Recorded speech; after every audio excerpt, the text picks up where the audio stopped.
Okay, what kind of law did you practice? Any interesting cases you remember? I was in litigation. I worked at the law firm Sullivan and Cromwell, which is a big Wall Street firm in New York City.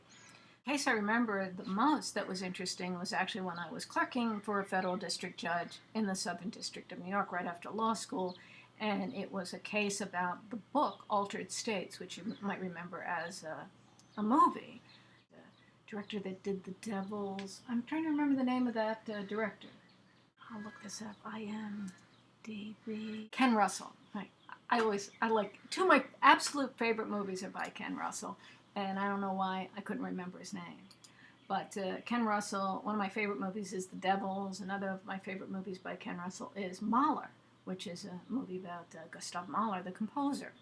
But he made a movie out of Paddy Chayefsky's book Altered States, which you may have seen.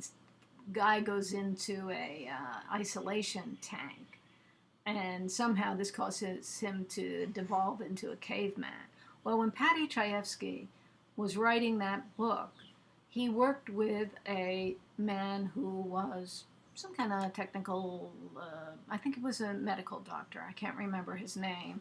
But that man sued Paddy Chayefsky to be recognized as a co-author, which under copyright law would give him much more than, in fact, he was paid. So the argument was he a co-author or was it a work for hire? And Paddy Chayefsky did not want to settle that case. He was very adamant about it, and he died. He died having told his wife, don't settle the case. So they had to go to trial. So they went to trial, and it was, and the doctor testified, going through page by page in this book where he was talking about what he contributed. So there was a question of fact about whether he was what under the law is considered a co-author versus someone who was doing work for hire. But it actually turned out that they did settle. It was very hard for the wife to settle because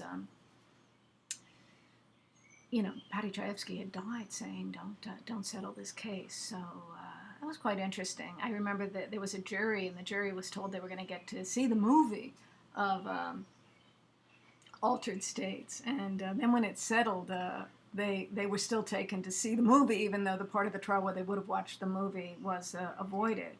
And so we ended up going to this screening room that was in New York City on Fifth Avenue at the Rizzoli, I think that's what it was called, Rizzoli bookstore, very fancy bookstore on Fifth Avenue, had a private screening room. And it was really the nicest place that I've ever seen a movie, even nicer than the screening room that we had at J. Walter Thompson, the advertising agency where I worked before I went to law school, where we would show the newly minted commercials to the clients, and that was designed to look very, very nice. But the screening room where we saw Altered States was quite nice. And so we had the fun of seeing that movie when it really didn't matter anymore. But anyway, co-author, dead author, doctor who wanted more credit for the contribution that he had made to the book. Would the book have been anything if it based on what he did as opposed to what Paddy Chayefsky contributed? Well, obviously Paddy Chayefsky did not think so, and so that was a case. Why do cases go to trial? Why don't they just settle? Well, some people feel pretty strongly about not settling. And it's not what killed Paddy Chayefsky, but, Paddy Chayefsky, he was the author of Network. So when you think of the I'm mad as hell and I'm not going to take it anymore, that's Paddy Chayefsky. That's his attitude. So he was a pretty passionate guy.